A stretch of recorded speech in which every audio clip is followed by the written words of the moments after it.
What are you thinking now, Mama? About the things I've done? What do you think they are? Things that aren't decent? Is that it? Well, you think I'm Mr. Pemberton's girl. Is that why you don't want me to touch you? Is that how you think I get the money to set you up? Perhaps one of his darkest and most disturbing pictures, Alfred Hitchcock's perversely fascinating portrait, Marnie, is a masterful psychological thriller that is full of uncomfortable scenes. Technically brilliant, the film becomes a subtle yet bizarre descent into sexual psychological turmoil. Tippi Hedren's indelible starring performance pushes a searing psychological intensity. There's a complex look into deep-seated traumas of the past. The additional cast is fantastic, including Sean Connery, who may be as complex and troubled as Marnie. He has a thing for taming wild animals. His irrepressible lust for Marnie drives a willingness to turn his life upside down and put himself at grave legal risk to help her overcome her demons. Having worked on Hitchcock's The Birds the previous year, Tippi Hedren returns as Marnie, a compulsive thief caught by publisher Mark Rutland, who is obsessively in love with her and blackmails her into marrying him. However, he soon discovers that she has severe psychological issues regarding men, thunderstorms, and the color red, and resolves to help her come to terms with her past trauma.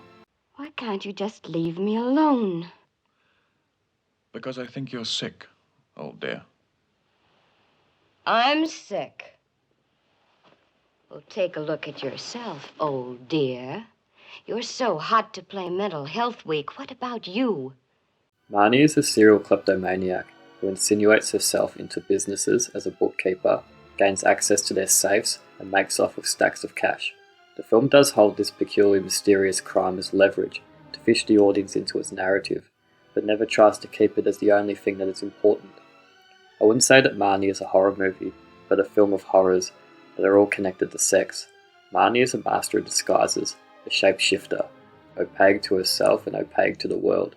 Her identity is both elusive and absolute. She by no means is a femme fatale. Her avoidance of men, particularly the touch of men, avoids any connotation. We are slowly made aware that her trauma has to do with something that involves men.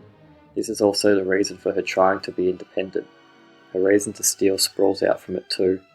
She never wishes to be owned, that is until she loses her control over to Rutland. She wants to shower her mother with gifts and money, only expecting love in return.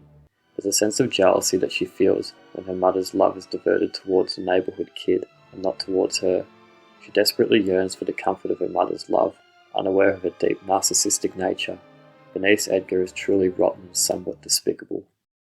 Don't you think you owe it to her to help her to understand what happened to make her like this? What matters what made her? She's lucky. She's lucky to feel like that. Just plain lucky.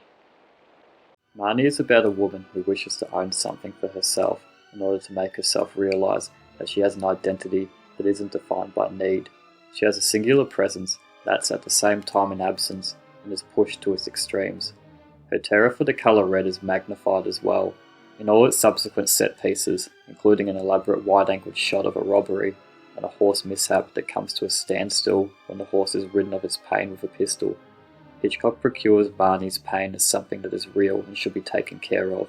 It is a character drama that investigates post-traumatic stress disorder and how in the need of numbing its triggers, people often lose sight of who they are.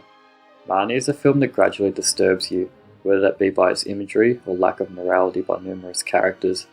Hitchcock seems to leave such issues in the hands of the viewer. For instance, Rutland has a conniving presence here.